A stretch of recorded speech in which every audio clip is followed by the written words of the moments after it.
Hello, this is by popular demand. I have never had as many requests for a video as I was about for the cycle syncing video that we're doing right now. So I thought I'd talk about it briefly. I had sent out an email and posted some of my habits that support my Trim Healthy Mama lifestyle. And one of the things that I mentioned was syncing workouts to your cycles.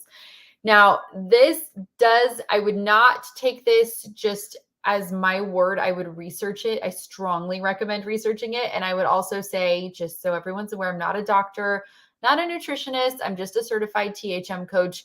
You can definitely, I recommend checking through all of this with your doctor or any medical professional that you work with. But this is what I do. And when we talk about this in boot camp, which next week we're coming up on the workout week where we're going to talk about some more of the details of this.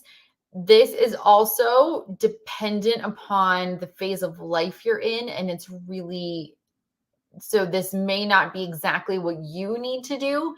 So there are nuances to it. And that's why I recommend if you're not in boot camp that you research it more. But essentially, some scientists, doctors have broken down your cycle into 4 phases. Well, we already know the 4 phases, but also 4 phases of exercise that can go along with those. So the first, this is approximate, but days 1 through 5 is the menstrual part of your cycle. 6 through 14-ish can be the follicular part of your cycle. So if you ovulate later, it would be longer.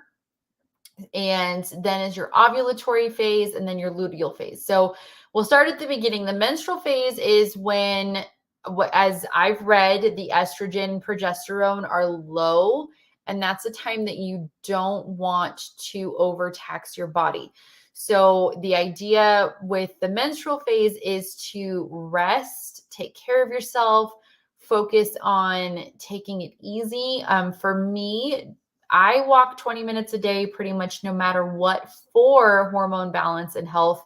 So I still will walk, but I just really take it slow and easy during that time. The next phase is your follicular phase, which is prior to ovulation. Your estrogen and progesterone are supposed to be going up. So from what I've read, your body's able to handle a little bit more. So I'm just telling you what I do. But during that follicular stage, I exercise a little bit more. But for some people, your hormones may still be low, and that may mean you have low stamina. So I look for short weightlifting type workouts. Here's where it gets interesting.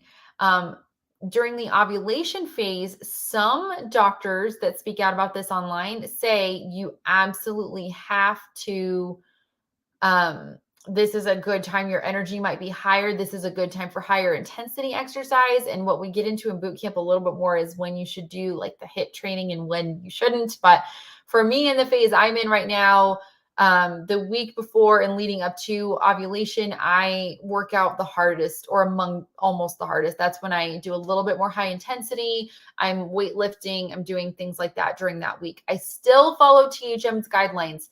I am someone who used to do P90X and wrecked my adrenals. I'm not saying that that's the fault of P90X, but it was a big factor for me. Following THM's very specific exercise guidelines instead made a huge difference for me and actually helps me keep weight off and build muscle. So if you're not in boot camp, if you're in boot camp, we'll be talking about it next week. If you're not in boot camp or not signed up for the next session, I recommend reading what THM has to say about working out because it's excellent. But then after you ovulate is your luteal phase. And that's when your body's getting ready for another cycle. So I really tone it down again for that luteal phase. The week of ovulation, especially, or after ovulation, according to some doctors, is a good time to take it easy on your body, do yoga, do light movements. Then you can ramp it up again leading up to your period if you feel up to it. I really recommend checking with your doctor and I really recommend having your hormone levels tested. I know what my hormones are doing at each phase of this. So it's a little easier for me to just plug it in and say, okay, this is when I need to do it lighter. This is when I need to do it heavier. But there's a few different schools of thought on it. So just what I do as a recap is week 1 of my cycle, much lighter, easier, walking every day, sometimes yoga, stretching. The week before ovulation, I ramp it up a little bit, do a little bit more exercise. I don't do high intensity cardio anymore. I have very good reason for it. I don't want to get into too much boring detail, but I don't do high intensity cardio anymore at all. And I'm getting the best results that I've ever gotten. So that week is more weightlifting. Again, because I'm babying my adrenals a little bit and because my cortisol levels are off, I am very careful to do gentle exercise. I don't do a lot of timed exercise for weightlifting or anything like that because I'm trying to just be a little more careful with my body.